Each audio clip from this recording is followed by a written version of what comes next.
Hello students, welcome back to our channel AK academics. मैं हूं आपकी business studies mentor Mansi Singh.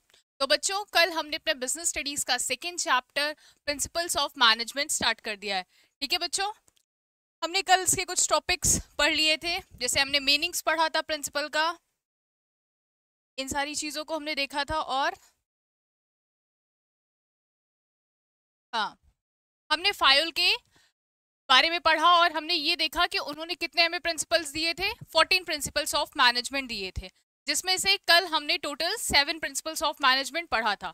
तो एक बार फटाफट से मेरे स्टार्ट करने से पहले सब लोग जरा अपने माइंड में रिकॉल करिए, क्या आपको वो 7 प्रिंसिपल्स याद हैं? क्या आपने उन सारे प्रिंसिपल्स को रिविजन किया है एक बार?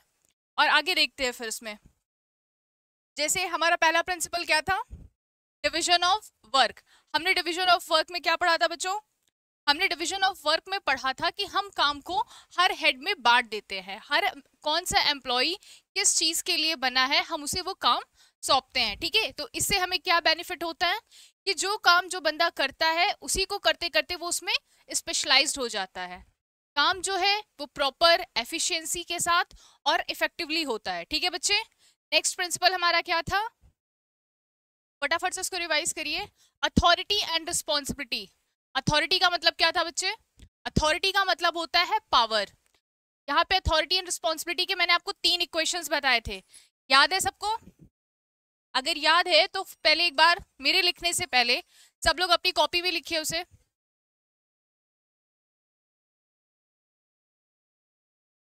अगर स्टार्ट नहीं किया है ना अभी, अब लेट मत करना, अदरवाइज सारी चीजें बहुत बैक चली जाएंगी और आपका बैकलॉग इतना लग जाएगा कि आप उसको क्लियर नहीं कर पाओगे। ठीक है,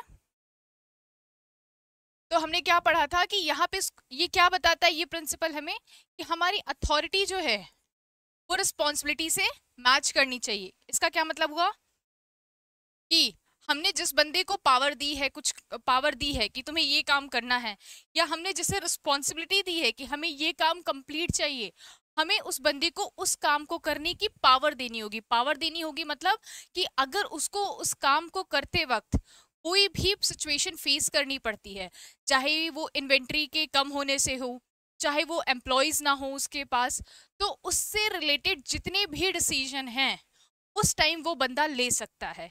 क्यों ले सकता है? क्योंकि आपने उसे रिस्पॉन्सिबिलिटी दी है उस काम को करने की, तो आपने उसको अथॉरिटी भी दी है। जब आप उसे अथॉरिटी भी दोगे तो उस काम से रिलेटेड जितने भी डिसीजन हैं वो उसे ले सकता है। ठीक है बच्चे, तो हम जब भी इसमें सेकंड प्रिंसिपल हमारा क्या कहता है कि हमारी अथॉरिटी और रिस्पॉन्सिबिलिटी मैच करनी चाहिए, तभी हम काम कर पाएंगे। अगर अथॉरिटी ज्यादा हुई बच्चे और रिस्पॉन्सिबिलिटी कम हुई, किसी के पास पावर ज्यादा है, ठीक है, उसे हमने बहुत बड़ी पोस्ट पे बैठा दिया है, काम उसे बहुत इंपॉर्टेंट काम दिया है करने को, लेकिन उसको रिस्पॉन्सिबिलिटी नहीं दी, मतलब वो उस काम के लिए उसको कोई पूछने नहीं जा रहा है कि तुमने काम किया कि नहीं किया, कोई उसके ऊपर नहीं है उसको चेक करने के लिए। तो यहाँ पे क्या है कि हमने अथॉरिटी तो बहुत है उसके पास, बट वो रिस्पॉन्सिबिलिटी नहीं ले रहा अपनी। तो यहाँ पे क्या होगा? यहाँ पे क्या था बच्चे हमारा? Miss use of power. ठीक, फिर क्या था हमारा नेक्स्ट? अगर हमारी अथॉरिटी कम है और रिस्पॉन्सिबिलिटी ज्यादा है, वही वाली सिचुएशन कि हमने तुम्हें काम तो दे दिया कि हमें आज इतना काम कंप्लीट चाहिए, पर तुमको पता ही नहीं कि ये सब करना कैसे, क्योंकि तुम्हें हमने बाकी पावर नहीं दी। हमने तुम्हें ना स्टॉक्स के बारे में दिया, हमने स्टॉक्स तुम्हें नहीं दिए काम करने के लिए, हमने तुम्हें एम्प्लॉयज नहीं दिए, और हमने तुम्हें ये भी नहीं कहा कि तुम अपने हिसाब से चुन लेना लोगों को। तो यहाँ पे क्या है, ये हमें क्या देगा? Delay in work. ऑब्वियसली बात है, मैं शाम को आके तुमसे पूछूंगी कि तुमने काम किया कि नहीं किया, तो तुम कहोगे क्या कि मैम आपने मुझे क्वेश्चन पेपर दिया ही नहीं था, अगर मैंने तुम्हें सॉल्व करने के लिए दिया तो। ठीक है, तो तुम्हारे पास क्या होगा? एक्सक्यूज होगा। अब उस एक्सक्यूज से क्या होगा? कुछ भी हो, काम तो नहीं हुआ ना हमारा। तो सबसे बेटर सिचुएशन क्या होती है बच्चे? जब अथॉरिटी और रिस्पॉन्सिबिलिटी का परफेक्ट मैच होता है, और इसी सिचुएशन की बात इस प्रिंसिपल में की गई है। ठीक है, फिर नेक्स्ट आओ। थर्ड क्या था हमारा? डिसिप्लिन। डिसिप्लिन का मतलब है कायदे में रहना। कायदे में रहना मतलब आप जिस ऑर्गेनाइजेशन में काम कर रहे हो वहाँ की रूल्स एंड रेगुलेशंस को मानना, वहाँ के एथिक्स को, स्टैंडर्ड को बनाए रखना, ठीक है। जैसे आप स्कूल में रहते हो तो स्कूल की तरह बिहेव करते हो ना, ऐसा थोड़ी ना कि हर किसी को जाके मार के चले आ रहे हो, जैसे घर में भाई बहन की तरह लड़ते हो, ठीक है, अपने बहन से अपने भाई से लड़ते हो, तो क्या स्कूल में भी ऐसे सबको बस मार के चले आ रहे हो? मम्मी से गुस्से में बात कर लेते हो या पापा से कर लेते हो, तो क्या वहाँ पे टीचर से भी करते हो? नहीं, क्योंकि आपको पता है कि ये आपका घर नहीं है, ये क्या है, आप स्कूल में हो।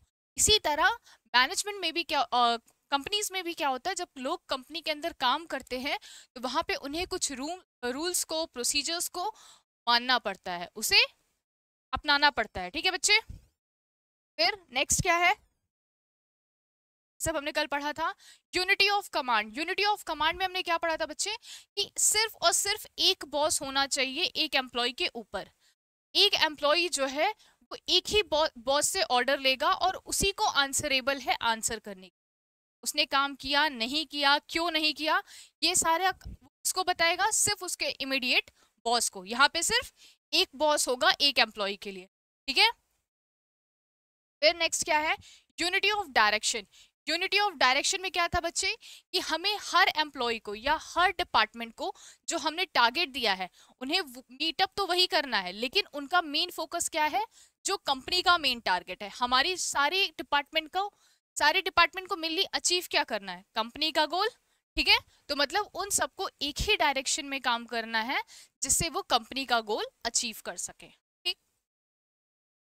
फिर क्या था, subordination of individual interest to general interest. यहाँ पे हमने क्या पढ़ा था, कि जो भी एक एम्प्लॉय का इंटरेस्ट है, जो भी एक एम्प्लॉय का इंटरेस्ट है वो हमेशा कंपनी के इंटरेस्ट के बाद आएगा, ठीक है। और ऐसा क्यों, क्योंकि एम्प्लॉयज तो बहुत सारे हैं ना कंपनी में, अगर हम एक एक पर्सन की इंटरेस्ट पूरे करने जाएंगे तब तो फिर साल भर इसी में निकल जाएगा। कंपनी के इंटरेस्ट पे जब हम फोकस करेंगे, जब हम कंपनी का टारगेट अचीव कर लेंगे, अगर कंपनी को प्रॉफिट होता है हमारे काम से, तो ऑब्वियस सी बात है कि हर एम्प्लॉय का टारगेट अपने आप अचीव हो जाएगा। यहाँ पे मेन फोकस किसको दिया जाता है, जनरल इंटरेस्ट को। जनरल इंटरेस्ट और क्या बोलते हैं बच्चे, कल हमने इस बारे में बात की थी। जनरल इंटरेस्ट मतलब कॉमन गोल, कॉमन गोल मतलब हमारी कंपनी का टारगेट, ठीक है। आइए नेक्स्ट, हमारा नेक्स्ट क्या था, रेम्यूनरेशन ऑफ पर्सन। रेम्यूनरेशन मतलब क्या होता है बच्चे, जो आपको सैलरी पे की जाती है, जो आपको वेजेस दिए जाते हैं। तो हमने इसमें क्या था, कि सबकी सैलरी जो है वो इक्वल नहीं होनी चाहिए। इक्वल मतलब ये नहीं कि मैनेजर की सैलरी भी वही है, एम्प्लॉयज की सैलरी भी वही है। यहाँ पे हम ये बात करते हैं कि हर किसी को जो उनका काम है उस स्टैंडर्ड के हिसाब से, उनके स्टेटस के हिसाब से, कितनी उनके पास अथॉरिटी है, उस हिसाब से उनकी सैलरी डिस्ट्रीब्यूटेड होनी चाहिए उस रेंज में। ये नहीं कि हमारे यहाँ मैनेजर को सैलरी 20,000 हम दे रहे हैं या 30,000 दे रहे हैं, मान लो, जस्ट एन एग्जाम्पल। हमारे राइवल फर्म में हमारी दूसरे जो कॉम्पिटिटर्स हैं वहाँ पे 50,000 पे की जा रही है मैनेजर को सैलरी। सेम पोस्ट है, जो हम प्रोडक्शन मैनेजर को यहाँ 30 दे रहे हैं, वो अपने प्रोडक्शन मैनेजर को 50 दे रहे हैं। क्या हमारा प्रोडक्शन मैनेजर हमारी कंपनी में काम करना चाहेगा? क्या वो हमारे यहाँ की सैलरी से सेटिस्फाइड होगा? नहीं होगा। ऑब्वियस सी बात है, जो जहाँ ज़्यादा मिलेगी वो वहाँ भाग जाएगा। तो इसका मतलब क्या है, कि हम उसे फेयर वेजेस उसके काम के हिसाब से नहीं दे रहे थे। तो इसमें हमने यही पढ़ा था कि जितना एक पोस्ट की रिक्वायरमेंट है, जितना हमारे मार्केट में चल रहा है, कि काम के हिसाब से उनकी सैलरी कम नहीं होनी चाहिए, ठीक है। अब आज हमें यहाँ से पढ़ना है, हमारे 7 क्लियर हो गए, ठीक है। एक बार उसको फिर से रिवाइज कर लीजिएगा। और फिर हमारा नेक्स्ट क्या है, सेंट्रलाइजेशन एंड डिसेंट्रलाइजेशन। अब बच्चे सेंट्रलाइजेशन और डिसेंट्रलाइजेशन हमने पहले भी डिस्कस किया था, ठीक है। सेंट्रलाइजेशन का क्या मतलब होता है, कि पावर जो है वो एक हाथ में होना, ठीक है, किसी एक बंदे के पास सारी पावर होना। और डिसेंट्रलाइजेशन क्या होता है, जब हम पावर को नीचे के लेवल में डिस्ट्रीब्यूट करते हैं, ठीक है। तो प्रिंसिपल पढ़ने से पहले हम इसका डिफरेंस पढ़ते हैं। देखिए यहाँ पे क्या है, सेंट्रलाइजेशन क्या है, it refers to concentration of power और authority at higher level only, ठीक है। अब जैसे अगर आप अपनी फैमिली में देखिए, अगर सारा का सारा डिसीजन आपके पापा लेते हैं बिना मम्मी से कंसल्ट किए, तो इसका क्या मतलब हुआ, कि आपकी फैमिली में क्या है, सेंट्रलाइजेशन है। कैसे पता चला, क्यों, क्योंकि वहां पे डिसीजन मेकिंग पावर्स किसके हाथ में है, सिर्फ एक हाथ में है। आपको कुछ भी चाहिए तो आपको किससे कंसल्ट करना पड़ेगा, पापा से करना पड़ेगा। इवन मम्मी को भी कोई काम है या उनको कहीं जाना है तो वो किससे कंसल्ट करना पड़ेगा, पापा से करना पड़ेगा, ठीक है। तो यहाँ पे क्या है, सेंट्रलाइजेशन है। अच्छा, उसके बाद डिसेंट्रलाइजेशन क्या है, एग्जाम्पल बाद में बताते। It refers to every distribution of power and authority at every level of management. Every level of management क्या हुआ कि अब सिर्फ पावर पापा के पास नहीं है, मम्मी के पास भी है। अगर आपसे कोई बड़ी बहन है जो आपसे थोड़ी सी बड़ी है, जॉब वगैरह करती है, तो थोड़ी सी पावर पापा ने उसे भी दे रखी है। पापा ने मम्मी को क्या पावर दी है कि घर से रिलेटेड जितने डिसीजन होंगे वो मम्मी के होंगे, आपसे रिलेटेड जितने डिसीजन होंगे वो किसके होंगे, आपकी दीदी के होंगे। क्यों? क्योंकि अब वो बड़ी हैं, आपको ज्यादा समझ, मतलब आपसे ज्यादा समझदार हैं। हर बार अभी आपको पेरेंट्स नहीं देखते रहेंगे, अब उनको आपकी ड्यूटी किसको दे दी गई है, आपकी बहन को दे दी गई है। तो पापा ने क्या की है, अपनी रिस्पॉन्सिबिलिटी जो है, अपनी जो पावर है, वो थोड़ी सी मम्मी में डिस्ट्रीब्यूट कर दी, थोड़ी सी बहन में डिस्ट्रीब्यूट कर दी, ठीक है। इसी तरह मैनेजमेंट कंपनी में भी होता है। वहां पे जब कंपनी आपकी बहुत बड़ी होती है, तो जो टॉप लेवल पे बैठे हैं उस लोअर लेवल तक देख पाएंगे। अगर कोई बहुत बड़ी ऑर्गेनाइजेशन है, तो जो टॉप लेवल पे यहाँ पर बैठे हुए हैं, क्या वो यहाँ तक लोअर लेवल तक कंप्लीटली देख पाएंगे? सारे लोगों को, मिडिल लेवल को भी मैनेज करना है, लोअर लेवल को भी मैनेज करना है, जितने एम्प्लॉयज हैं सबको, क्या सिर्फ यहाँ वाले लोग मैनेज कर पाएंगे? नहीं।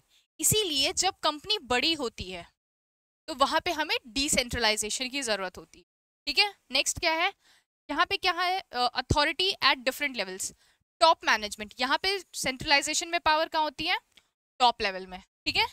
Authority with middle and lower management is very low. जो लोअर मैनेजमेंट है और मिडिल वाले हैं, उनके पास सिर्फ समझ बहुत ही कम पावर होती है, बहुत ही कम पावर इन द सेंस कि सिर्फ उनको जितना बोला गया है ना उतना ही करना है। बाकी अगर उनसे काम कुछ नहीं हो रहा है तो फिर वो भाग के जाए टॉप लेवल के पास। स्टॉक्स खत्म हो गए, फिर प्रोडक्शन लेवल परचेज वाला जा रहा है भागते हुए कि सर खत्म हो गया है, अब हमें फिर से लेकर आना है, आप बात करिए या हमें पैसे दीजिए तो हम लेकर आए। सेल्स वाले के पास उसको सामान बेचना है, कुछ सामान खराबी आ गई, वो फिर भाग के जा रहा है टॉप लेवल के पास कि सर इसमें प्रोडक्ट में ये डिफॉल्ट है, अब आप जाके प्रोडक्शन वाले से बात करिए। तो ये क्या हो रहा है कि जिसको जिसको प्रॉब्लम हो रही है वो किसके पास जा रहा है, वो भागता हुआ टॉप लेवल पे जा रहा है।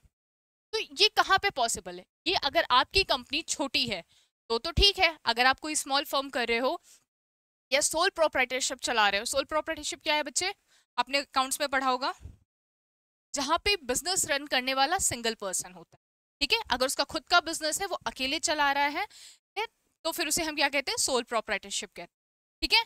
तो यहाँ पे ये काम कर जाएगा अगर आप सब पे निगरानी रख सकते हो या आप अपना बिजनेस खुद कर सकते हो, तब तो सेंट्रलाइजेशन ठीक है। लेकिन अगर कंपनी बड़ी है, वहां पे ज्यादा लोग हैं, तो क्या डिसेंट्रलाइजेशन से काम चलेगा? ये इस तरह से बार बार भाग के जाने में कितने सारे डिसएडवांटेज हैं, काउंट करना स्टार्ट करिए। सबसे ज्यादा तो डिले इन वर्क, बहुत ज्यादा काम में डिले होगा। जो काम आपको एक दिन में आप कर सकते हो, आप उसके लिए 1 महीना लोगे, ठीक है। यहाँ पे वेस्टेज ऑफ रिसोर्सेज होंगे। वेस्टेज ऑफ रिसोर्स मतलब जितना दिमाग में प्रेशर जो आप तक ले जाने में बंदा यूज कर रहा है, एम्प्लॉय यूज कर रहा है, उतना क्रिएटिविटी अगर सिर्फ उसको पावर दी गई होती तो वो उतना क्रिएटिविटी अपने काम में दिखाता, हो सकता है आपकी सेल्स अपने आप बहुत इंक्रीज हो जाती, ठीक है। क्वालिटी वगैरह वो खुद जाके प्रोडक्शन मैनेजर से बात करता कि देखो इसमें ये चेंज करो तो हो सकता है कस्टमर का टेस्ट एंड प्रेफरेंस अच्छा हो जाए। आजकल वो लोग इसी चीज की डिमांड कर रहे हैं, लेकिन ये सब करने के बजाय वो बार बार आपके पास जा रहा है। और एक चीज सबसे बड़ी इसमें क्या डिसएडवांटेज है कि जो टॉप लेवल पे इंसान बैठा हुआ है, हो सकता है वो एडमिनिस्ट्रेशन में बहुत अच्छा हो, वेरी गुड, तभी हमने उसे टॉप लेवल पे बैठाया है। हो सकता है उसको प्रोडक्शन की भी अच्छी क्या कहते हैं उसे, नॉलेज हो, उसे सब कुछ आता हो कि सारी चीजें वर्क कैसे करती हैं, मार्केटिंग की भी अच्छी नॉलेज हो। लेकिन क्या एक बंदे को हर चीज में वो स्पेशलिस्ट हो सकता है कि उसे प्रोडक्शन की भी नॉलेज हो, सेल्स की भी हो, मार्केटिंग की भी हो, फाइनेंस की भी हो, एचआर की भी हो? कंपनी में तो इतने सारी चीजें होते हैं ना। तो क्या एक बंदा हर काम को करने के लिए कैपेबल है? नहीं। इसीलिए ये सारे जो डिसएडवांटेज सेंट्रलाइजेशन के हैं, ये डिसेंट्रलाइजेशन खत्म करता है, ठीक है। इसके एडवांटेज भी हैं, ये नहीं कि सिर्फ डिसएडवांटेज है। अब इसके एडवांटेज क्या है कि यहाँ पे जब पावर एक हाथ में होती है तो मिसयूज ऑफ अथॉरिटी नहीं होती। कभी कभार जब हम अपने पावर दूसरों को दे देते हैं, तो अगर वो अच्छे काम के लिए यूज कर रहे हैं तब तो बहुत अच्छी बात है। अगर उसको गलत काम के लिए यूज किया जा रहा है, तब क्या पता उसे काम तो दिया गया है पर हमने पावर दी है इसीलिए वो एम्प्लॉयज को थ्रेट कर रहा हो, ठीक है, बहुत सारी चीजें होती हैं कंपनी में, प्राइवेट ऑर्गेनाइजेशन में बहुत तरीके की चीजें हम फेस करते हैं लोग। तो अगर वो ऐसा कुछ कर रहा है तो फिर यहाँ पे मिसयूज ऑफ अथॉरिटी हो रहा है। और क्या क्या चीजें हो सकता है यहाँ पे, अगर आपने अपना काम किसी को दिया हुआ है, डिले इन वर्क, इन सब चीजों के डिसएडवांटेज है। नेक्स्ट आते हैं डिसेंट्रलाइजेशन पे। The authority is systematically divided eight every level.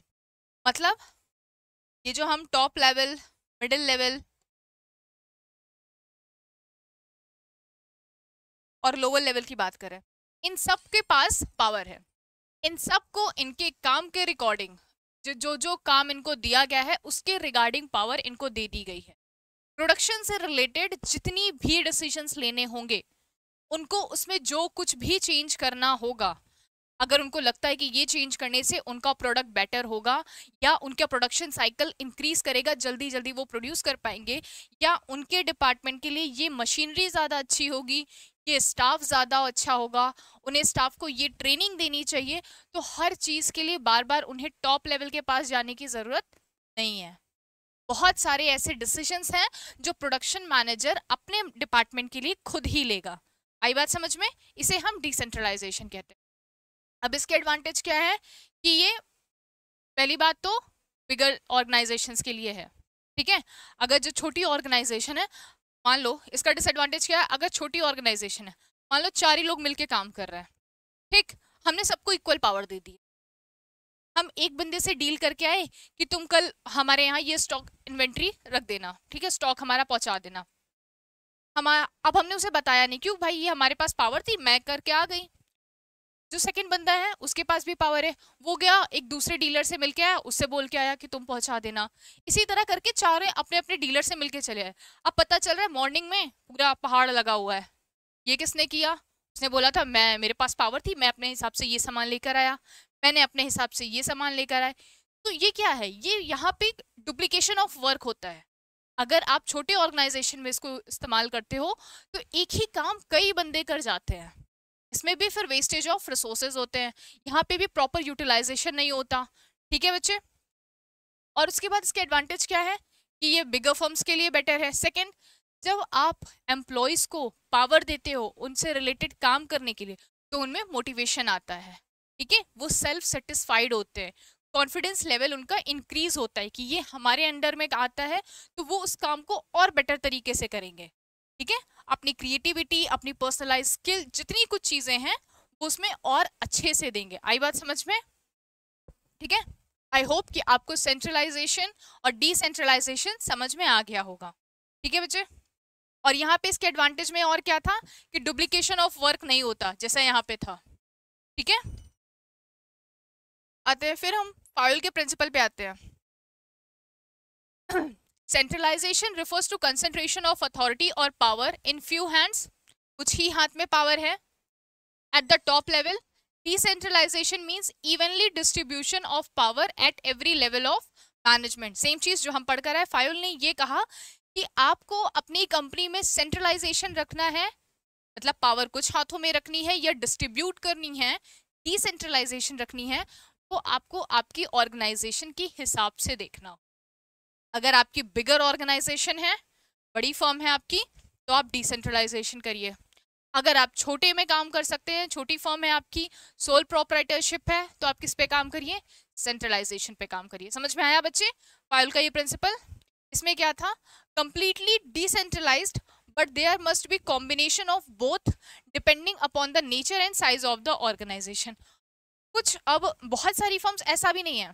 अब एक चीज, अब आपको आपके दिमाग पे क्वेश्चन ये आना चाहिए कि मैम फिर जो हमारे यहाँ कंपनीज रन करती हैं, जो हमारे यहाँ इंडस्ट्रीज चलती हैं, वो सेंट्रलाइजेशन फॉलो करती हैं या डिसेंट्रलाइजेशन? सोचो कुछ देर, थोड़ा आंसर बताती हूँ फिर मैं।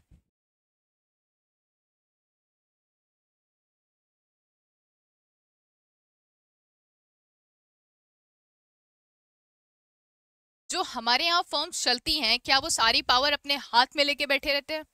नहीं मैम, ऐसा तो पॉसिबल नहीं होता। इतनी बड़ी फर्म अकेले, वो अकेले तो नहीं चला सकते। क्या वो पावर सारी डिस्ट्रीब्यूट कर देते हैं? सारी पावर है प्रोडक्शन मैनेजर को, पता चला प्रोडक्शन मैनेजर अपना कैबिन उठा के कंपनी से बाहर लेके चला गया, मैं तो प्रोडक्शन में अच्छा हूँ भाई, मैं कर सकता हूँ, मैं तुम्हारी कंपनी में प्रोडक्शन का काम नहीं करूँ, मैं अपना अकेले प्रोडक्शन चलाऊंगा। अब हम पूरा 100% डिजिटलाइजेशन भी, अब क्या करें? अब हम क्या करते हैं, एक मिनट बच्चे, हम क्या करते हैं, इसका कॉम्बिनेशन लेकर चलते हैं। हाँ, सेंट्रलाइजेशन और डिसेंट्रलाइजेशन का कॉम्बिनेशन लेके चलते हैं। हम कॉम्बिनेशन लेकर कैसे चलेंगे? अभी तो आपने बताया कि या तो पावर एक हाथ में रखो या तो पावर दोनों हाथ में दो, डिस्ट्रीब्यूट कर दो। अब ये कॉम्बिनेशन कैसे होगा? कॉम्बिनेशन ऐसे होगा बच्चे कि जैसे अभी मैंने आपको प्रोडक्शन से रिलेटेड कितने सारे डिसीजंस बताए, ठीक है, मशीनरी से रिलेटेड, स्टाफ से रिलेटेड और इन्वेंट्री से रिलेटेड बहुत सारे डिसीजंस हमने डिस्कस किए। तो टॉप लेवल दिमाग लगाता है, कहता है कि अगर मैंने सारी पावर इसको दे दी, अभी अगर आपके पापा सारी पावर आपकी मम्मी और आपकी बहन को दे दे, तब फिर पापा का क्या रोल होगा वहां पे? पता चला दूसरे दिन मम्मी पापा को ही डांट लगा रही है, आपसे ये काम ठीक से नहीं होता है, इसीलिए आपके बच्चे बिगड़ गए हैं। अब पापा सोच रहे हैं मैंने ही पावर दी है और मेरे साथ ही ये सब चीजें हो रही है। तो क्या करते हैं, ऐसा नहीं कि वो सारी पावर देते थे, सारी डिसीजन, उन्होंने क्या किया, घर में मम्मी को सिर्फ घर के रिलेटेड मैटर्स वाली पावर दी है। घर से रिलेटेड जितनी भी डिसीजंस होंगे वो मम्मी के हैं। उससे बाहर का कुछ है अगर, या फैमिली मैटर है, वहां पे किसका रोल है? पापा का रोल है। आपकी बहन को पावर दी है आपके लिए, आपकी देख रेख की पावर आपकी बहन की, कि अगर आप कोई गलती करोगे तो आपकी बहन पकड़ी जाएगी। लेकिन अगर आपकी बहन गलती करती है तो क्या वो खुद ही हैंडल करेगी? नहीं, उसको कौन देखेगा? पापा देखेंगे। तो पापा ने दिमाग लगाया कि नहीं नहीं, पूरी नहीं देनी है वरना अगले दिन मेरी ही क्लास लगने वाली है। पता चला आप भी मम्मी और बहन के साथ मिलके 50-50 पे लगे हो पापा के सामने। ठीक है, तो इसी तरह कंपनीज भी करती हैं। इतने सारे जो लिस्ट ऑफ डिसीजंस है ना, इसमें से वो 3-4 अपने हाथ में रखती हैं, अथॉरिटी उसकी अपने हाथ में रखती है कि अगर आपको इसमें कुछ चेंजेस चाहिए, जैसे कि फॉर एग्जांपल हम लेते हैं कि प्रोडक्शन मैनेजर को अगर स्टाफ और चाहिए तो वो खुद से जाके स्टाफ हायर नहीं कर सकता, इसके लिए उसको टॉप लेवल से परमिशन लेनी पड़ेगी। ठीक है, अगर उसको प्रोडक्ट की क्वालिटी में कुछ चेंज करना है, ठीक है, या उसको नई मशीनरी चाहिए, इसके लिए उसको टॉप लेवल से परमिशन लेनी पड़ेगी। ठीक, लेकिन अगर अगर उसे क्या कहते हैं, फाइनेंस की जरूरत और है, वो सीधे किसके पास जाएगा? फाइनेंस मैनेजर के पास, कि थोड़ा सा इसका बजट बढ़ाओ। वो फिर फाइनेंस मैनेजर का काम है कि वो टॉप लेवल के पास जाता है कि नहीं जाता है। लेकिन प्रोडक्शन वाला जो है वो सीधे फाइनेंस के पास जाएगा। अगर कुछ और काम से रिलेटेड, जैसे स्टॉक से रिलेटेड, उसके पास स्टॉक खत्म हो रहा है, तो वो टॉप लेवल के पास भागता नहीं जाएगा, वो सीधे डीलर से जाके बात करेगा। या जिसका भी काम आप, जिस डिपार्टमेंट में भी आप वैसे तो रॉ मटेरियल्स का काम प्रोडक्शन का ही होता है, तो वो जाके डीलर से बात करेगा कि आप अपने थोड़ा स्टॉक हमारी और बढ़ा दीजिए, आप सामान थोड़ा ज़्यादा भिजवाया करिए। क्या वो टॉप लेवल के पास गया? नहीं। इसकी जो डिसीजन मेकिंग पावर थी किसके पास थी? प्रोडक्शन मैनेजर के पास ही थी। तो टॉप लेवल दिमाग लगाता है, कहता है सारी पावर नहीं देनी है वरना ये लोग हम ही को पागल बना देंगे, कुछ पावर इनको दो और कुछ पावर अपने हाथ में रखो ताकि ये तुम्हारे पास भी आए। इसी को कहते हैं कॉम्बिनेशन। जो हाई लेवल चीजें हैं, हाई लेवल डिसीजन वाली चीजें हैं, वो टॉप लेवल अपने पास रखता है। उसके लिए हर डिपार्टमेंट को या एम्प्लॉय को अगर कोई काम है तो टॉप लेवल से परमिशन लेनी पड़ेगी। और जो उनके काम से रिलेटेड चीजें हैं जो नॉर्मल की जा सकती हैं, उसका काम प्रोडक्शन या डिपार्टमेंट्स जो हैं वो अपने आप देख लेंगे। आया समझ में? तो इसका आंसर क्या हुआ बच्चे, कि जो कंपनीज चलती हैं वो किस पे चलती हैं? वो कॉम्बिनेशन पे चलती हैं, सेंट्रलाइजेशन और डिसेंट्रलाइजेशन के। डन? आई होप आपको एग्जाम्पल से समझ में आएगा बच्चे। जितने प्रिंसिपल्स है ना वो इसी तरीके से एग्जाम्पल से, रियल लाइफ से ना एकदम रिलेट करके रख लो। ऐसे मम्मी पापा के या फंक्शंस के जितने एग्जाम्पल्स मैं बताती हूँ ना, इसको इसी तरह से सुन के अपने दिमाग पे बैठा लो। एक भी प्रिंसिपल गलत नहीं होगा, एक भी क्वेश्चन अगर इससे रिलेटेड केस स्टडी आती है फटाफट सॉल्व हो जाएगी। बिजनेस स्टडीज में सबसे अच्छी चीज यही होती है कि जितना आप रियल लाइफ से रिलेट करते हो ना, उतना चीजें इजीली अंडरस्टैंड होती हैं। क्या बच्चे, आई होप आपको समझ में आ गया होगा। ठीक है, अच्छा एक बार डायग्राम भी देख लो। सेंट्रलाइजेशन में ये देख रहे हो, सब लोग किसके पास आ रहे हैं? इसी के पास जा रहे हैं, कुछ भी चाहिए हर बंदे को। ठीक है, यहाँ पे एक बंदे के पास ये 3 आ रहे हैं, ठीक, और उसके बाद ये भी आ रहा है, और इसके बाद ये देखो ये किसके पास जा रहा है, इसके पास। इन लोगों को कौन देख रहा है, ये देख रहा है। तो यहाँ पे क्या है कि हर बल्क के लिए अलग अलग लोग रख दिए गए हैं। ये 4 लोग किसके अंडर में है, इसके। ये 3 लोग इसके अंडर में, ये 4 लोग इसके अंडर में। समझ में आ रहा है? ठीक है, चलिए आते हैं नेक्स्ट वाले पे। अच्छा, एक बार एग्जांपल भी देख लो। Panchayat in our country have been given more power to decide and spend fund granted to them by the government for welfare of villages. This is decentralisation at national level. यहाँ पे डिसेंट्रलाइजेशन का example दिया है, क्या बताया, पंचायत। अच्छा, आप लोग गांव तो गए ही होगे ना अपने, सबका गांव होगा, गांव सबका बहुत अच्छा होता है, बहुत प्यारा होता है। तो हम वहां पे देखते हैं कि वहां पे ऐसा नहीं है कि सीधे कोर्ट वोट हो कि लड़ाई वगैरह हुई तो कोर्ट जा रहे हैं हम, नहीं। पंचायत लगाई जाती है, एक पंचायत घर होता है। मेनली जो वहाँ पे सरकारी स्कूल वगैरह होते हैं ना, उसी के आसपास होता होगा। अगर आपने नहीं देखा है ना, उस बार गाँव जाके जरा एक बार जाइएगा जरूर। पापा से बोलिएगा, पापा पंचायत है, ठीक है। ये मत बता देना कि मार वार पड़ने लगे कुछ, बताना कि पापा पंचायत देखनी है। तो ये क्या है, वहां पे ऐसा क्या है क्या कि अगर कोर्ट हर जगह नहीं पहुंच सकता, सरकार हर जगह नहीं पहुंच सकती सबके डिस्प्यूट्स को सॉल्व करने के लिए, तो गांव के वेलफेयर के लिए या फिर जो चीज़ें पैसे भिजवाए जाते हैं, अब किसी गांव का देखना है तो पता चला अगर हमने किसी डिस्ट्रिक्ट लेवल वाले को भिजवा दिया या फिर किसी बड़े उसको भिजवा दिया, जो डिस्ट्रिक्ट उस गांव जिस डिस्ट्रिक्ट के अंदर आता है, पता चला उसने सारा पैसा शहर पे ही खर्च कर दिया, गांव तक वो लेकर ही नहीं गया, तो गांव तो हमेशा के लिए एकदम डिप्राइव होता चला जाएगा। तो गांव के लिए अलग पंचायत बनाई जाती है, ठीक है। और जो गांव के वेलफेयर के लिए पैसे आते हैं वो उस पंचायत में भेजे जाते हैं, ठीक है, क्योंकि ऑब्वियसली बात है वहाँ के गांव के लोग हैं तो उनको ज़्यादा बेटर पता है कि उन्हें किस चीज़ में स्पेंड करना है। आई बात समझ में? ये थोड़ा सा लंबा डिस्कशन चल गया ना इसका। आते हैं नेक्स्ट फटाफट से। ये टॉपिक एक्चुअली बच्चा सेंट्रलाइजेशन और डिसेंट्रलाइजेशन बहुत कॉमन टॉपिक है और इससे क्वेश्चन 101% आएगा, लिख लो इसको 100% श्योर टॉपिक में, ठीक है। Next, principle of scalar chain. Principle of scalar chain क्या है बच्चे? चेन से समझ में आ रहा है? चलो इसको पढ़ते हैं क्योंकि ये वर्ड नया है आपके लिए। Scalar chain means line of authority, word देखते चलना, लाइन ऑफ अथॉरिटी और chain of superiors from highest to lowest rank, ठीक है। इन केस ऑफ ये सेकंड पार्ट बाद में, इसमें क्या कह रहे हैं, इसमें ना मेनली बच्चे हम कम्युनिकेशन की बात करते हैं। अभी जो हम सेंट्रलाइजेशन और डिसेंट्रलाइजेशन पढ़ते आ रहे हैं इसी को रिलेट करिए। अच्छा चलो ठीक है, एग्जांपल देती हूँ मैं। अगर आपको कुछ काम करवाना होता है तो क्या आप डायरेक्ट पापा के पास जाते हो, पापा पैसे चाहिए, मिलते हैं पैसे? नहीं मिलते।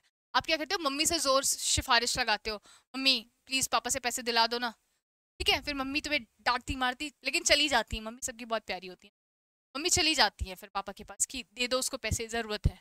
तो ये क्या है, आपने एक लाइन फॉलो की, आपने मम्मी से बोला, मम्मी ने पापा से बोला, ठीक है।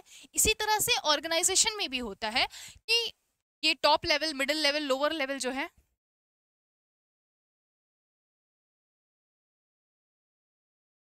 अगर लोअर लेवल को कोई चीज़ की प्रॉब्लम हो रही है, यहाँ पे कुछ भी चीज़ें एम्प्लॉयज से गड़बड़ हो रही हैं, उनको कुछ भी प्रॉब्लम है, कोई भी सिचुएशन है या कुछ भी उनको सजेशन देना है, बात करनी है, अपनी बात अगर उनको टॉप लेवल तक पहुंचानी है तो वो किसके पास जाएंगे, वो पहले मिडिल लेवल के पास जाएंगे, अपने मैनेजर के पास जाएंगे। अगर जो हमारे डिपार्टमेंट के एम्प्लॉयज़ हैं उनको, अगर प्रोडक्शन डिपार्टमेंट के जो एम्प्लॉयज़ हैं उनको कोई प्रॉब्लम है, उनको कुछ बात करनी है सैलरी से रिलेटेड, कंडीशन, वर्किंग कंडीशन से रिलेटेड कुछ भी, तो टॉप लेवल के पास नहीं जाएगा, वो किसके पास जाएगा, वो अपने प्रोडक्शन मैनेजर के पास जाएगा, ठीक है।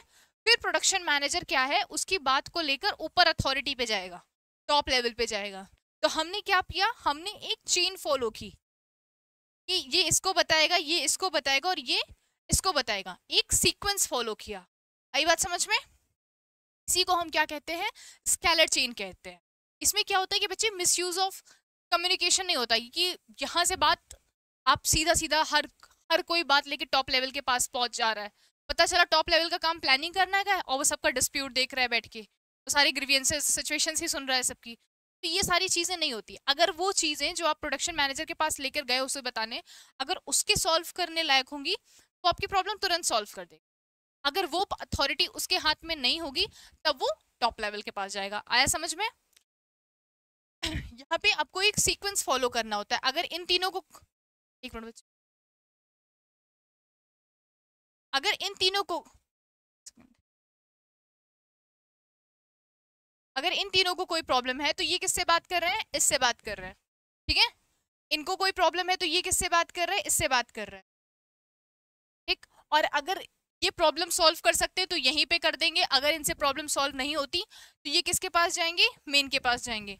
ये भी किसके पास आएगा? इसके पास आएगा। आई बात समझ में? समझ में आ गया ये चीज? ये बहुत ईजी है। इजी इन द सेंस कि प्रोडक्शन लेवल के जो भी एम्प्लॉयज हैं उनको अगर कोई प्रॉब्लम होती है तो किसके पास जाएंगे? प्रोडक्शन मैनेजर के पास जाएंगे। प्रोडक्शन मैनेजर किसके पास जाएगा? वो अपने सुपरवाइजर के पास जाएगा, ठीक है। वो उसके बाद टॉप लेवल पे जाएगा। आई बात समझ में? कि वो एक एक अथॉरिटी को, स्केलर चेन को फॉलो करते, एक चेन को फॉलो करते हैं कम्युनिकेशन करने के लिए, ठीक। अच्छा, अगर कोई मैम अर्जेंट काम आ गया तो, मान लो मुझे बहुत अर्जेंट है या स्टॉक खत्म हो चुका है हमारे प्रोडक्शन डिपार्टमेंट का, ठीक है, और हमारा प्रोडक्शन मैनेजर आज आया नहीं है, फिर क्या करें मैम? अब हम या तो उसको फ़ोन करें और वो घर से बैठ के काम करे, या फिर हम आज काम ही ना करें। तो उसके लिए एक गैंग प्लान बनाया गया। गैंग प्लान क्या है? इन केस ऑफ इमरजेंसी, अगर कोई इमरजेंसी होती है, अर्जेंट इन्फॉर्मेशन होती है, कोई कोई अर्जेंट इन्फॉर्मेशन है जो आपको बताना बहुत इंपॉर्टेंट है और इतना लंबा टाइम हम वेट नहीं कर सकते इनसे इनसे इनसे बात करते हुए, तो उसके लिए फायरवॉल ने क्या दिया? For permitted a shortcut. एक शॉर्टकट है, क्या है? एक शॉर्टकट है जिसे हम क्या कहते हैं?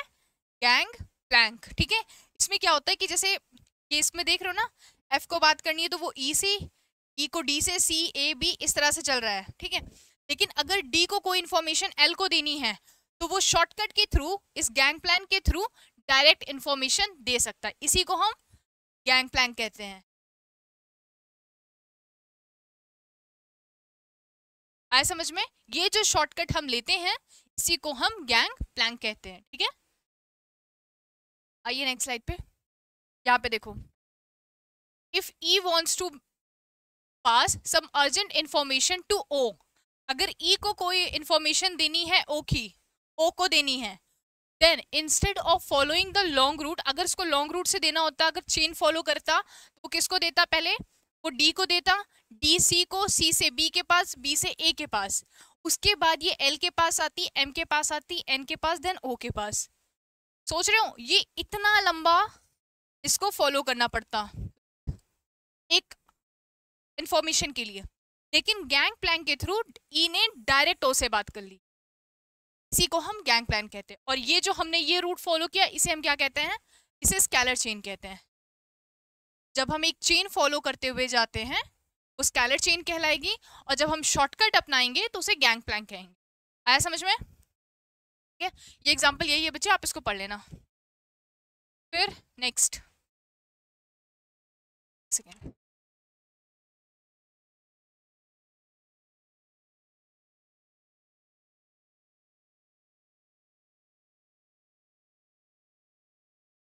फिर क्या है? Principle of order. अब यहाँ पे ऑर्डर से ऑर्डर मत समझ लेना, हम ऑर्डर से ऑर्डर मत समझ लेना। क्या? प्रिंसिपल ऑफ कमांड आप लोग पढ़ चुके हो। कमांड में हम क्या करते हैं? एडवाइस देते हैं, ऑर्डर देते हैं। पर यहाँ पे ऑर्डर का मतलब कमांड या क्या कहते हैं, डायरेक्शन या एडवाइस देना नहीं है, डायरेक्ट करना नहीं है, ठीक है। यहाँ पे ऑर्डर से क्या मतलब है? घर पे बोलते हैं ना, सारा सामान कायदे से रखो, जिसकी जो जगह है ऑर्डर वाइज लगाओ, ठीक है। तो ये ऑर्डर क्या है? Proper arrangement of main and material in their places, ठीक है। और डेफिनेशन पढ़ते हैं। This principle order does not mean command. सबसे पहले उसने यही बताया, क्योंकि ऑर्डर देने से हम लोग, हमारे दिमाग में क्या क्लिक करता है? ये ऑर्डर देने वाली बात होगी, एडवाइस वाली होगी, ठीक है। बॉडी याद नहीं आ रहा इसे हम क्या कहते हैं, चलो मुझे याद आ जाएगा तो मैं बता। तो यहाँ पे उसका मतलब कमांड नहीं होता, but it refers to orderly arrangement of men and material that is a fixed place for everything and everyone in the organization. अब प्रोडक्शन मैनेजर को ढूंढने के लिए अगर आपको प्रोडक्शन मैनेजर से बात करनी है तो आप अपने प्रोडक्शन मैनेजर के कैबिन में जाओगे या प्रोडक्शन डिपार्टमेंट में जाओगे, ठीक है। तो ये क्या है, ये सबका एक ऑर्डर बनाया जाएगा कि अगर किसी को प्रोडक्शन मैनेजर से बात करनी है तो वो उनके कैबिन में, उनके डिपार्टमेंट में जाए। एचआर से बात करनी है तो आप एचआर के डिपार्टमेंट में जा रहे हो। अगर ये ऑर्डर नहीं हुआ ऑर्गेनाइजेशन में तब क्या होगा? अब पता चला मुझे बहुत अर्जेंट काम है और मैं प्रोडक्शन मैनेजर को पूरी कंपनी में ढूंढ रही, इस फ्लोर पे उस फ्लोर पे पूरे, मतलब कम से कम मुझे जो काम 10 मिनट में करवाना था इतना अर्जेंट था, मैं 1 घंटे सिर्फ और सिर्फ प्रोडक्शन मैनेजर को ढूंढ रही, ठीक है। तो ये क्या हुआ, ये हमारा मेरे पहली बात तो मेरी एनर्जी का मिसयूज हुआ, ठीक। जो काम मुझे जल्दी अर्जेंट करना था, अब क्या वो अर्जेंट काम हो पाएगा? नहीं हो पाएगा। तो ये सारी चीजें क्या है, मिसयूज ऑफ रिसोर्सेस, एनर्जी, सारी चीजें, ठीक है। अगर आपको पापा को बुलाना होता है तो आपके कमरे में ही आपको जाता है ना, और अगर आप कमरे में नहीं मिलते हो तो तुरंत क्वेश्चन आता है कहाँ थे? छत पे। छत पे क्या हो रहा था? अब तुमको ढूंढने, हर कोई जितनी बार तुमको चाहिए छत पे ढूंढने जाएगा नहीं। तो आपका भी घर में पता है, पापा को भी पता है कहाँ मिलोगे तुम। अगर 2-3 दिन हो गया ना तो चौथी बार पापा रूम में ढूंढने नहीं जाएंगे, सीधे छत पे जाएंगे, तो मैं फोन के साथ पकड़ते हूँ। उसके बाद फिर तुमको बताएंगे कहाँ रहना है। पता चला फिर उसके बाद तुम्हारी नेक्स्ट जगह घर के बाहर। इसी तरह क्या होता है कि हमारा टाइम वेस्ट ना हो, मुझे स्टॉक चाहिए, ठीक है, तो मुझे पता होना चाहिए कि सारे इन्वेंट्रीज कहाँ रखे हैं, कौन से वेयर हाउस में रखे हैं, ताकि मुझे टाइम वेस्ट ना हो। सबसे बड़ी चीज यहाँ पे यही है कि हमारा टाइम वेस्ट नहीं होना चाहिए। अगर ये प्रिंसिपल फॉलो नहीं होगा यहाँ पे, अच्छा बच्चे, जब ये अगर कोई एक आता है ना एग्जाम में, जैसे कोई आपसे एक प्रिंसिपल पूछता है, मान लो कि सिर्फ आपको एक्सप्लेन करने को आया, यही ऑर्डर, प्रिंसिपल ऑफ ऑर्डर, तो इसके अंदर क्या क्या कंटेंट होना चाहिए, इसके बारे में आप अच्छे से, मुझे पता है आप जानते होगे, पर हमेशा याद रखना सबसे पहले तो प्रिंसिपल को एक्सप्लेन करोगे, ठीक है। उसके बाद एग्जाम्पल देना, देन उसके एडवांटेज एंड डिसएडवांटेज, मैं नीचे लिख देती हूँ ताकि मैं अपना एक्सप्लेन कर सकूँ जो मैं कर रही हूँ। एडवांटेज एंड डिसएडवांटेज, ठीक। फिर उसके बाद कॉन्सिक्वेंसेस। मैम कॉन्सिक्वेंसेस क्या हैं? कॉन्सिक्वेंसेस मतलब अगर ये रूल फॉलो नहीं होता तो, अगर मैंने अपने कंपनी में ये प्रिंसिपल ऑफ ऑर्डर को फॉलो नहीं किया, इसका मतलब कि किसी की कोई जगह नहीं है, कोई सामान कहीं भी पड़ा हुआ है, तो अगर ऐसा मेरी कंपनी में है तो फिर मुझे क्या क्या प्रॉब्लम्स होंगी इसकी वजह से, उसे कहते हैं consequences while violation of principle. अगर हम प्रिंसिपल का उल्लंघन करते हैं तो हमें कितनी चीज़ों का खामियाजा भुगतना पड़ेगा, हमें कौन कौन सी प्रॉब्लम्स को फेस करना पड़ेगा, उसे हम कॉन्सिक्वेंसेस में लिखते हैं। तो जब आप इतना फॉर्मेट आप अपने आंसर को दोगे ना, तो ऑब्वियसली आपका आंसर वेल मेंटेन्ड और अच्छा कंटेंट दिखेगा, ठीक है। Don't forget to write all these things in points, bullet points में विद सब हेडिंग। पोथी नहीं लिखकर आना, फर्स्ट क्लास से बता रही हूँ, ठीक है। पोथे में मत लिखकर आना, जस्ट एन ऐसे, ठीक। अच्छा अब वापस लौटते हैं। तो अगर हमने इस प्रिंसिपल का उल्लंघन किया, वायलेशन किया, तो फिर हमें क्या क्या होगा, क्या क्या होगा कंपनी के साथ? वेस्टेज ऑफ, सबसे पहले तो एनर्जी ले लो भाई, मैं गई थी ना ढूंढने प्रोडक्शन मैनेजर, पापा गए थे ना तुमको ढूंढने, सबसे पहले तो energy, second wastage of time, फिर क्या, थर्ड वेस्टेज ऑफ रिसोर्सेज। पता चला कोई ऐसा सामान था जिसकी ज़रूरत तुरंत थी, अदरवाइज वो ख़राब हो जाएगा और हम उसे ढूंढ ही नहीं पाए कंपनी में, ठीक है। फिर क्या है, कंफ्यूजन एंड क्योस, ये सारी चीज़ें, और भी बहुत सारी चीज़ें इसमें हैं, ठीक है। इसको पॉइंट्स वाइज अपने से रिलेट करके आपको एक्सपैंड करते रहना है, ठीक है। आपको पता होना चाहिए कि इसका 360 डिग्री अप्रोच क्या क्या चीज़ें हो सकती है। आई बात समझ में? ये सारी चीज़ें पता है, मैंने अभी जो आपको एग्जांपल दिया ना आपकी फैमिली वाला, उसी से रिलेट करके लिखा है। इसी तरह आप भी बना सकते हो। ठीक, चलो ये समझ में आ गया। प्रिंसिपल ऑफ ऑर्डर का मतलब सारी चीज़ें एक सिस्टमेटिक जगह पे, एक सिस्टमेटिक प्रॉपर तरीके से होनी चाहिए। कौन सी चीज़ कहाँ है इसे ढूंढने में टाइम बिल्कुल वेस्ट नहीं करना है हमें। क्यों? क्योंकि हमारा एक एक मिनट बहुत इंपॉर्टेंट है काम करने के लिए, उसे कंप्लीट करने।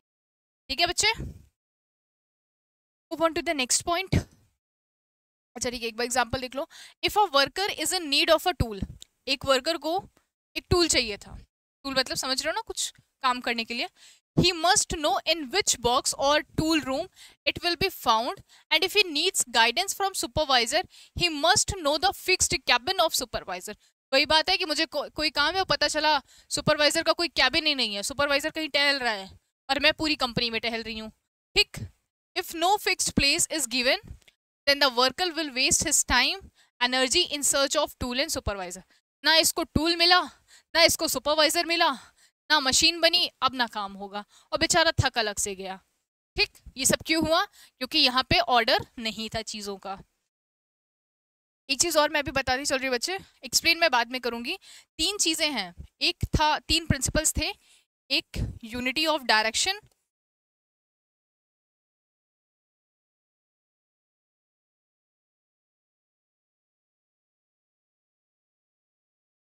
बाद में ही बताती हूँ। चलो, कुछ तीन प्रिंसिपल्स हैं जो काफ़ी कॉमन हैं। कॉमन इन द सेंस कि नाम में बच्चे हमेशा कंफ्यूज हो जाते हैं, डायरेक्शन वाला, कमांड वाला और ये ऑर्डर वाला। तो हम इसका लास्ट में ना एक चार्ट भी पढ़ेंगे ताकि हम तीनों चीज़ों को डिफ्रेंशिएट कर सके और एक बार आपके दिमाग में बैठ जाए कि कौन सा वाला किसके अंदर आता है, किसका क्या कंटेक्स्ट है। ठीक है, फिर है प्रिंसिपल ऑफ इक्विटी। अब यहाँ पे बच्चे इक्विटी क्या है? इक्विटी से मतलब है इक्वल ट्रीटमेंट। ठीक, हर चीज, हर इंसान को, जो भी एम्प्लॉयज काम कर रहे हैं, मैनेजर का काम है कि उन्हें एक तरीके से देखना। हर एम्प्लॉय उसके लिए बराबर होना चाहिए। ये नहीं कि कोई उसकी फैमिली से रिलेटेड है या किसी को वो बहुत अच्छे से जानता है, या कोई, जैसे मान लो कि ऐसा हमेशा होता है, अगर कोई मान लो ठाकुर है या पंडित है मैनेजर, वहां पे अगर कोई ठाकुर या पंडित एम्प्लॉय काम कर रहा है तो उसका उसके साथ रिलेशन बहुत ज़्यादा अच्छा होगा। पता चल रहा है बाकी वर्कर्स क्या कर रहे हैं, मतलब पूरे दिन से काम कर रहे हैं और वो हर 4 मिनट बाद जाके उसको, भाई तू पानी पी ले, भाई तू चाय पी के आ जा। तो ये क्या है? बाकी वर्कर्स काम कर रहे हैं, आपको उनका नहीं दिख रहा है, सिर्फ एक ही इंसान के साथ आपकी इतनी अच्छी बन रही है। एम्प्लॉय तो वो भी है ना, वर्कर तो वो भी है। सारे वर्कर्स को थोड़ा सा रेस्ट दो, सबको पानी दो, सबको चाय दो, नहीं, हम किसी एक को ट्रीटमेंट कुछ ज्यादा एडवांस दे रहे हैं। तो ये चीज कंपनी में नहीं होनी चाहिए। प्रिंसिपल ऑफ इक्विटी यही बताता है, equity refers to kind, fair and just treatment to employees. Equity does not mean equal salary. यहाँ पे इक्वल सैलरी की बात नहीं हो रही है, वो हमने रेम्यूनरेशन वाले प्रिंसिपल में पढ़ा था, याद रखना।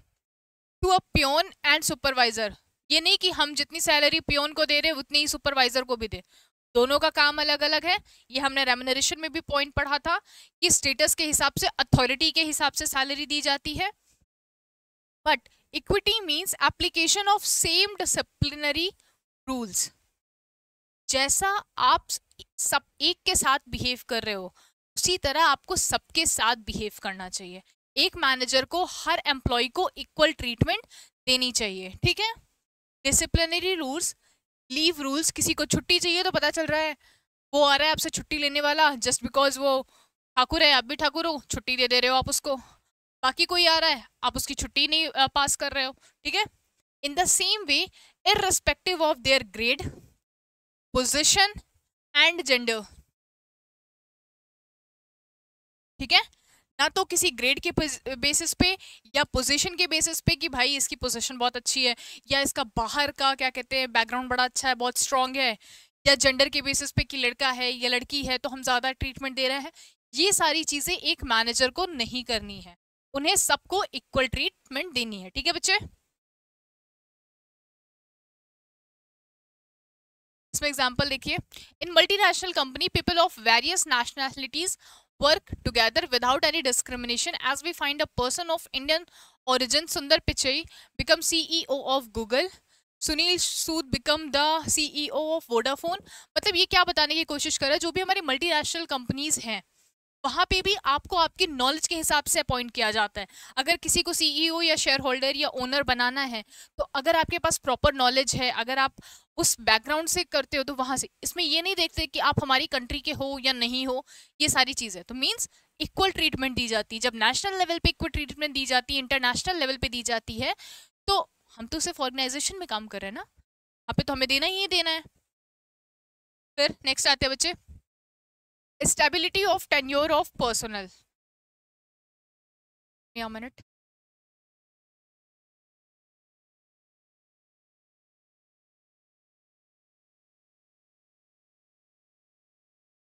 चाय ठंडी।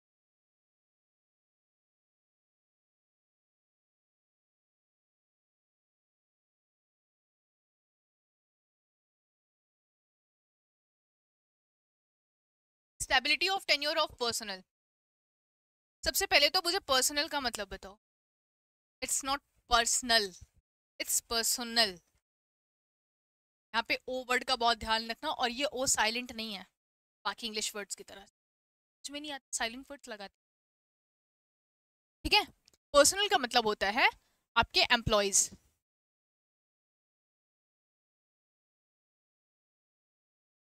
हमारा human resource,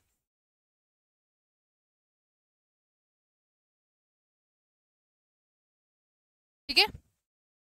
stability of tenure of personal का मतलब, टेन्योर का मतलब बच्चे होता है टाइम, टाइम की स्टेबिलिटी। मैम कुछ समझ नहीं आया, मैंने आपको फर्स्ट प्रिंसिपल नहीं, किसी एक प्रिंसिपल में आपको बताया था कि अगर एम्प्लॉय के अंदर ये डर है कि ये कंपनी मुझे कब उठाकर फेंक दे नहीं पता, कितने दिन के लिए मुझे इन लोगों ने जॉब पे रखा है मुझे नहीं पता, अगर उसके दिमाग में इस चीज का डर है तो क्या वो काम अपना ढंग से कर पाएगा। अगर हम उसे सोशल या पर्सनल या वर्क से रिलेटेड सिक्योरिटी नहीं दे पा रहे हैं तो क्या वो अपना काम सही से करेगा, नहीं करेगा। ये कहता है टर्नओवर, टर्नओवर एक वर्ड यहाँ पे भी आप लोग को कहीं देखने को मिलेगा कि आप ना, ऐसा नहीं है कि चलो आपने अपॉइंट किया किसी स्टाफ को या किसी एम्प्लॉय को अपने कंपनी में अपने अपॉइंट किया, उसने इंटरव्यू वगैरह बहुत अच्छा दिया था, उसको नॉलेज बहुत अच्छी है, बट जब आप उसको लेकर आए तो आपको पता चला कि उसको थ्योरेटिकल नॉलेज तो बहुत अच्छी है बट इसकी प्रैक्टिकल नॉलेज वीक है। आपने उससे हफ्ते महीने भर काम कराया और उसके बाद आपने उसको टर्मिनेट कर दिया, टर्मिनेट कर दिया मतलब जॉब से निकाल दिया हफ्ते भर में ही। आपने उसको ट्रेनिंग नहीं दी या आपने उसको सिखाने की कोशिश भी नहीं की, क्यों? जस्ट बिकॉज कि उसको थ्योरेटिकल नॉलेज थी, प्रैक्टिकल नहीं। अगर कोई बंदा इतना अच्छे से थ्योरी कंसिडर कर सकता है, याद कर सकता है, उसे इतने अच्छे से समझ सकता है, तो वो प्रैक्टिकल भी समझ सकता है। तो कंपनी में ना हर चीज को टाइम देना चाहिए, हर चीज को। अगर उस बंदे को प्रैक्टिकल की नॉलेज नहीं थी तो आपको उन्हें ट्रेनिंग देनी थी, डेवलपमेंट देना था, ट्रेनिंग डेवलपमेंट करना था उनका। हो सकता है वो बाकियों से बेटर सीख जाता। तो इस प्रिंसिपल में यही कहते हैं कि stability of tenure of personnel, it refers to no frequent termination. ये नहीं कि आप हर दूसरे दिन एक स्टाफ एक एम्प्लॉय को लेकर आ रहे हो और एक एम्प्लॉय को निकाल रहे हो, लेकर आ रहे हो 4 दिन काम करा रहे हो निकाल रहे हो। फ्रिक्वेंट टर्मिनेशन नहीं होना चाहिए।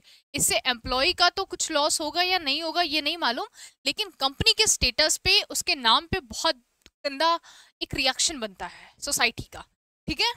एंड ट्रांसफर, ये नहीं, और ट्रांसफर सिर्फ निकालना ही नहीं, ट्रांसफर ही नहीं, पता चला एक ही एम्प्लॉय कुछ अच्छा काम करता है, वो सारी चीजें आपकी सुन लेता है, मान लेता है, तो आज आप उसको प्रोडक्शन डिपार्टमेंट में भगा दे रहे हो, कल कह रहे हो भाई तू सेल्स डिपार्टमेंट का भी काम देख ले, भाई तू एचआर का भी काम देख ले। वो कर लेता है, वो थोड़ा सा मल्टी टैलेंटेड है, इसका मतलब ये नहीं कि आप सारे काम उसी से कराओगे, हर जगह उसको जहां जरूरत है आप उसे भेजे दे रहे हो, ठीक। According to this principle, the management must provide the feeling of job security among the employees, because with the feeling of insecurity for the job, the employees cannot contribute their maximum. अब बच्चे job security का मतलब क्या हुआ? Job security का मतलब समझ में आता है, सिक्योर करना, प्रोटेक्ट करना। जॉब सिक्योरिटी का मतलब भी यही होता है कि आपको उनको बताना होगा, प्रॉपर उन्हें पता होना चाहिए कि उनकी परमानेंट जॉब है या पार्ट टाइम जॉब है उनको इस चीज़ के बारे में पता होना चाहिए, ठीक है। तो अगर उनको ये पता होगा कि वो कितने टाइम के लिए वहाँ काम कर रहे हैं, उनकी जॉब स्टेबल है या नहीं, तो वो उतना मैक्सिमम एफर्ट दे पाएंगे। उन्हें पता, अगर उनको ये भी पता है कि उनकी जॉब सिर्फ पार्ट टाइम में सिर्फ 6 महीने तक उनको काम करना है, ठीक है, इससे ज़्यादा कंपनियों के लिए कंपनी ने उन्हें हायर नहीं किया है, तो वो 6 महीने भी उनके दिमाग में है, वो 6 महीने काम अपना अच्छे से करेंगे। अगर आपने उन्हें बताया ही नहीं है तो उनको ये भी नहीं पता कि आपने रखा है उनको परमानेंट या नहीं, पता चला आप कल ही निकाल के फेंक दे रहे हो, या 1 महीने में कंपनी हमें निकाल देगी, हमें पता नहीं, तो हम क्यों करेंगे अच्छा काम? सीधी सी बात है। तो कंपनी का काम क्या होता है कि उन्हें जॉब सिक्योरिटी देना। उन्हें जॉब सिक्योरिटी का मतलब उन्हें बताना कि वो कितने टाइम के लिए अपॉइंट हुए हैं, उनसे प्रॉपर एक टाइम पीरियड साइन करवाया जाता है एम्प्लॉयज से एक अच्छी कंपनीज में, कि आप इतने टाइम के लिए हमारी कंपनी में आ रहे हो प्रॉपरली, उसके बाद अगर आप रिजाइन करना चाहो या फिर आप ऐसा कुछ होता है तो आपको निकाला जा सकता है या आप छोड़ सकते हो, लेकिन उससे पहले ना आप छोड़ सकते हो ना कंपनी आपको निकालेगी, ठीक है। इसका एग्जाम्पल देखते हैं बच्चे, एग्जाम्पल नहीं है, समझ में आया ये आपको? अब जैसे आप यहाँ पे एग्जाम्पल देखो, अब ये सब लोग इसके पास कह रहे हैं ये भी छोड़ रहा है जॉब, ये भी छोड़ रहा है, आई क्विट, ये भी, यहाँ पे सारे एम्प्लॉयज एक साथ छोड़े जा रहे हैं। क्यों? क्योंकि इनको नहीं पता कि कब इनको कंपनी हटाने वाली है।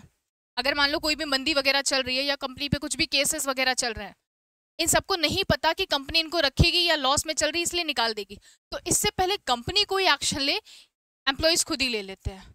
इससे क्या है, इससे आपकी कंपनी पे, आपके प्रॉफिट पे, उसके स्टेटस पे, हर चीज पे इफेक्ट होता है। आई बात समझ में? नेक्स्ट क्या है? इनिशिएटिव। इनिशिएटिव वर्ड क्या होता है बच्चे? इससे हम काफ़ी ज़्यादा फैमिलियर हैं। इससे में बोला जाता है ना, इनिशिएटिव लो। इनिशिएटिव लेना मतलब सेल्फ स्टेप लेना, पहला स्टेप लेना, फर्स्ट स्टेप लेना किसी काम को करने के लिए। अगर आप खुद से उठकर आगे आते हो, ठीक है ना, जैसे हर क्लास में एक बच्चा होता है जिसको आंसर आता हो या ना आता हो, लेकिन मैम का सवाल पूरा नहीं होता, यस मैम, प्रेजेंट मैम को आता है, अब आंसर चाहे उसका गलत ही हो, क्वेश्चन उसने पूरा पढ़ा भी नहीं, लेकिन उसको होता है, कई बार आंसर सही हो जाता है तब तो अच्छी बात है, और नहीं हुआ तो फिर उसे क्या कहा जाता है कि बैठ जाओ। अच्छी बात है इनिशिएट लेना। या फिर अगर आप लोग देखो तो कोई ना कोई होगा जो हर एक्टिविटी में परफॉर्म करना चाहता है, हर चीज में, कोई भी काम करवा लो उससे, वो हर चीज को करना चाहता है। तो ये क्या है? इनिशिएटिव लेना। जब आप कोई काम जो आपको आता भी नहीं है लेकिन आप फिर भी ट्राई करते हो कि नहीं करते हैं इसको, देखते हैं, सीखते हैं इसे, उसे कहते हैं सेल्फ इनिशिएटिव लेना, ठीक है। तो यहाँ पे इनिशिएटिव का क्या मतलब है? Refers to taking first step with self motivation. Self motivation क्या है? आपको किसी ने चुना नहीं है, आपसे कहा नहीं गया कि आइए और ये काम करिए, आपको सिर्फ ये बताया गया कि ये काम करना है, ये नया स्टार्ट करना है, अब इसमें से हमें कुछ लोग चाहिए। आपने खुद को मोटिवेट किया, आपको लगा कि आपसे ये काम हो सकता है, आपने थोड़ी सी हिम्मत जुटाई और आप खड़े हुए कि हाँ मैं करूंगी या मैं करूंगा। तो इसी को कहते हैं सेल्फ मोटिवेशन से पहला स्टेप लेना। जब आप सेल्फ मोटिवेशन से खुद खड़े होकर आगे आते हो, इसे कहते हैं इनिशिएटिव लेना। तो यहाँ पे इसका क्या फाइल बोलते हैं? Fayol suggested that employees in the organisation must be given an opportunity to take some initiative in making and executing a plan. जब टॉप लेवल जो है या जो मैनेजर्स हैं, अगर वो कुछ प्लान बना रहे हैं या वो कुछ सोच रहे हैं आगे करने के लिए, तो अगर किसी एम्प्लॉयज के पास अच्छे आइडियाज हैं तो उसे आगे आकर मैनेजर को बताना चाहिए, ठीक है। और मैनेजर्स की भी ये ड्यूटी है, ये रिस्पॉन्सिबिलिटी है कि उन्हें हर किसी के सजेशंस को सुनना चाहिए, हर किसी के आइडियाज को एक बार देखना चाहिए। हो सकता है कि वो कुछ क्रिएटिव ही हो, कुछ बहुत अच्छा हो। आया समझ में? तो यहाँ पे फाइल बोलते हैं कि अगर किसी एम्प्लॉयज के पास अच्छा आइडिया है तो मैनेजर को उसके आइडिया से हेल्प लेनी चाहिए, उसका सुनना चाहिए और उसे उस पर फोकस करना चाहिए, ठीक है।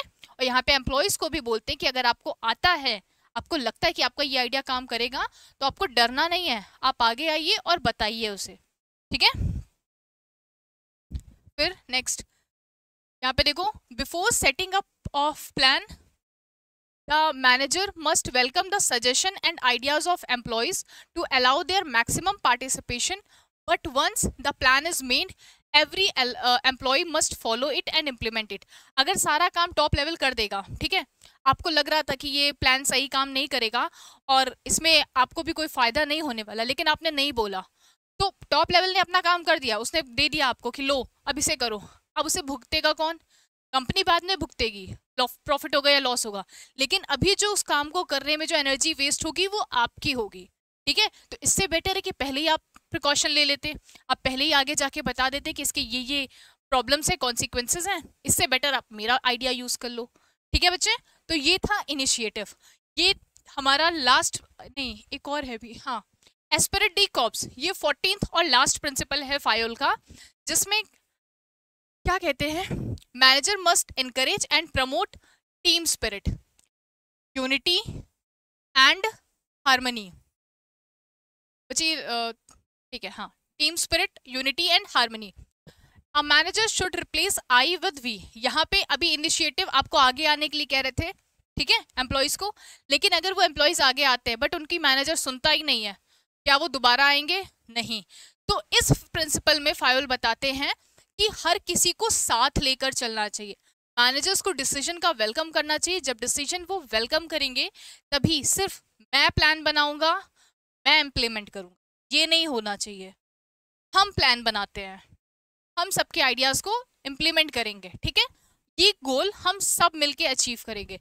या फिर अगर कोई कंपनी जीत कर आती है तो वहां का सीईओ ये बोलकर नहीं आता है कि ये मेरी मेहनत की ट्रॉफी है, नहीं, वो अपनी पूरी कंपनी को डेडिकेट करता है वो ट्रॉफी, और वो बोलता है कि ये हमारी कंपनी का है। वो वर्ड समझ में आ रहा है कि उसने क्या किया, आई की जगह उसने वी का यूज किया। एस्पिरिट डी कॉर्प्स का मतलब होता है टीम स्पिरिट को यूज करना, पूरी टीम की तरह एक कंपनी में काम करना, ठीक है बच्चे। This will bring coordination and cooperation in organisation. इससे क्या होगा, आपकी कंपनी में एक कोऑर्डिनेशन बना रहेगा, सारे लोग एक दूसरे से जुड़े रहेंगे, ठीक है, एक सेल्फ रिस्पेक्ट होती है, ठीक है, वहाँ पे रिस्पेक्ट के लिए एक हार्मनी, एक पीस, बिलोंगिंगनेस वाला नेचर आएगा वहाँ पे, और एक दूसरे के साथ कोऑर्डिनेट भी करेंगे और कोऑपरेट भी करेंगे, ठीक है। प्रॉफिट होगा तो सब साथ साथ, लॉस होगा तो सब। तो ये थे बच्चे फायोल के हमारे 14 प्रिंसिपल्स, ठीक है। आज की क्लास में हमने ये पूरा कंप्लीट कर लिया। लेक्चर थोड़ा सा लंबा होगा बट एक साथ खत्म करना जरूरी था, ताकि नेक्स्ट क्लास में हम इसको एक रिवाइज करके फायोल का टेलर का स्टार्ट कर सके, ठीक है। और नेक्स्ट क्लास में मैं इसके आपके कुछ डिफरेंसेस और निमोनिक्स भी दूंगी इन सबको याद करने के, ठीक है बच्चे। तब तक ये सारे जितने मैंने पढ़ाए हैं एक बार प्लीज रिकॉल कर लीजिएगा, ठीक है। सारे प्रिंसिपल्स एक बार आप पढ़ कर आओगे तो जब मैं दोबारा थोड़ा सा छोटा सा रिविजन दूंगी इसका, तो आपके दिमाग में वो सारी चीजें एकदम क्लियर कट हो जाएंगी, ठीक है। तो आज के लिए इतना ही, थैंक यू बच्चों।